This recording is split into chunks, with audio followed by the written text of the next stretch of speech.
2 Maccabees chapter 2. In the records it will be found that Jeremiah the prophet ordered the deportees to take some of the fire with them as indicated. And that the prophet, in giving them the law, directed the deportees not to forget the commandments of the Lord or be led astray in their thoughts, when seeing the gold and silver idols and their adornments. With other similar words he exhorted them that the law should not depart from their hearts. The same document also tells how the prophet, in virtue of an oracle, ordered that the tent and the ark should accompany him, and how he went to the very mountain that Moses climbed to behold God's inheritance.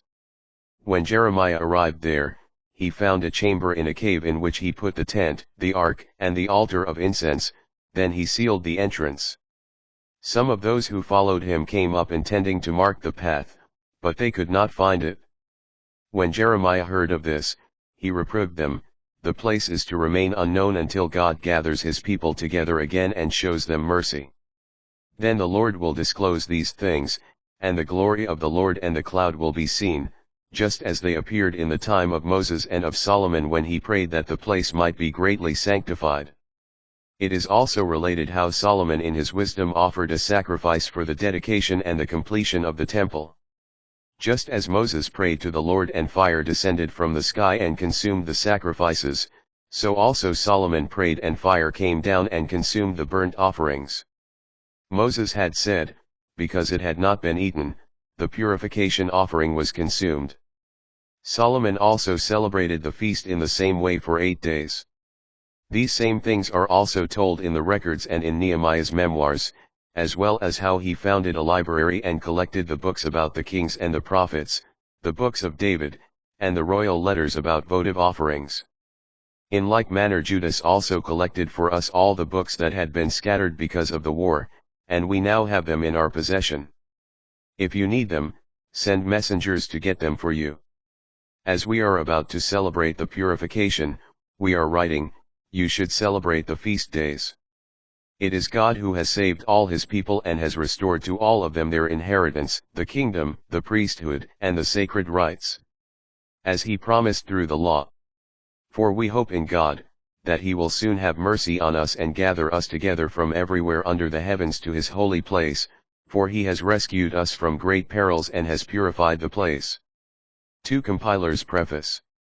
This is the story of Judas Maccabeus and his brothers, of the purification of the great temple, the dedication of the altar, the campaigns against Antiochus Epiphanes and his son Eupator, and of the heavenly manifestations accorded to the heroes who fought bravely for the Jewish people. Few as they were, they plundered the whole land, put to flight the barbarian hordes, regained possession of the temple renowned throughout the world, and liberated the city. They re-established the laws that were in danger of being abolished, while the Lord favored them with every kindness. All this, detailed by Jason of Cyrene in 5 volumes, we will try to condense into a single book.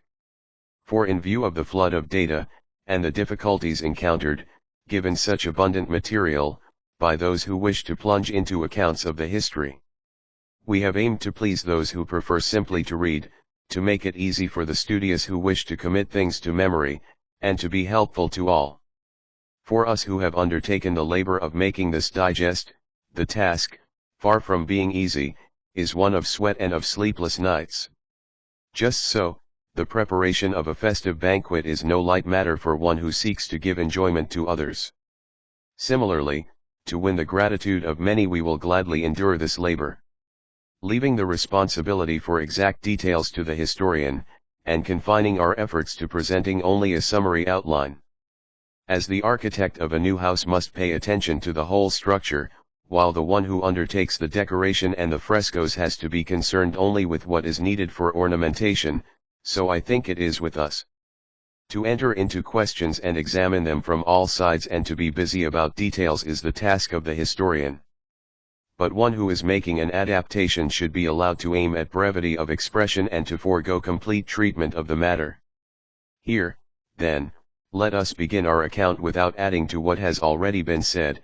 It would be silly to lengthen the preface to the history and then cut short the history itself.